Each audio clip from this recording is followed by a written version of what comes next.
পাহাড়ের পাদদেশে নয়নাভিরাম দৃশ্য, সবুজে ঘেরা বিস্তীর্ণ ফসলের ক্ষেত, মাঠের পর মাঠ আবাদ হয়েছে ধান। এ এলাকার চাষাবাদের গল্পটা আলাদা। শুষ্ক মৌসুমে সারা দেশে যখন সেচের পানির জন্য থাকে হাহাকার, এখানে তার উল্টো চিত্র, 12 মাসই পাওয়া যায় পানি। কি সেই রহস্য? মেঘালয়ের পাহাড় ঘেঁষা শেরপুরের শ্রীবর্দী উপজেলা।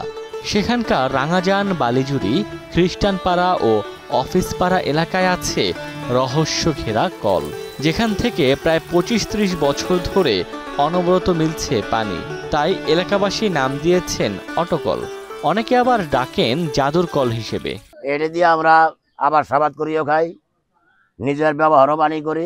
আতে আল্লাহ আমাদের অনেক সুবিধা দিচ্ছে, এটা আল্লাহর দান আর কি। এই অটকল হয়ে কত সুবিধা হয়েছে। এই পানি দিয়ে আমরা রান্না করি, গোসল করি, ক্ষেতের মধ্যে আবাদ করি, ফসল করি, তাল করি। এই পানি দিয়ে সবকিছু আঙ্গরে চলে। আল্লাহ রহমতের পানি দিচ্ছে, আল্লাহ এই পানি দিয়ে আমরা আবাদ করতে।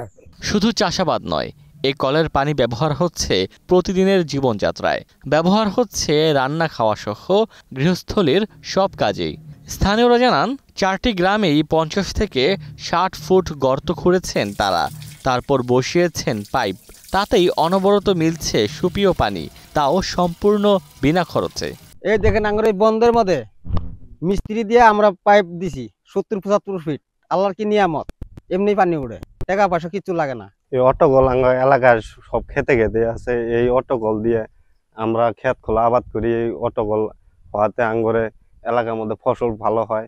এখানে 50 থেকে 70 ফিট বা 60 ফিট গভীরে যদি পাইপ করা হয়, পোকা হয় বা গাড়া হয়, তো অটোমেটিকভাবে পানিটা বের হয়। এতে এই পানি এমনিতে বের হওয়ার ফলে এলাকার ব্যাপক সুবিধা।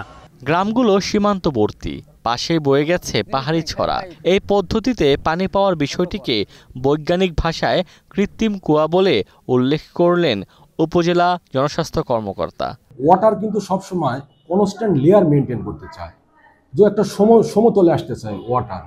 যখনই এই পাহাড়ের উঁচু স্থান থেকে নিচু স্থানের দিকে ইমপারভিয়াস লেয়ার ভেদ করে পোরাস লেয়ার একটা বোরিং করা হয়, তখন এই আপওয়ার্ড প্রেসারে পানিটা উপরের দিকে চলে আসে। আসলে মূলত এটা ইঞ্জিনিয়ারিং বলতে আরো একটা ভাষায় আমরা বলি স্প্রিং লেয়ার। অটকলের পানিতে 4 গ্রামের আনুমানিক 1500 হেক্টর জমিতে আবাদ হয়। পাশাপাশি প্রতিদিনের চাহিদা মেটে কয়েক হাজার পরিবারের।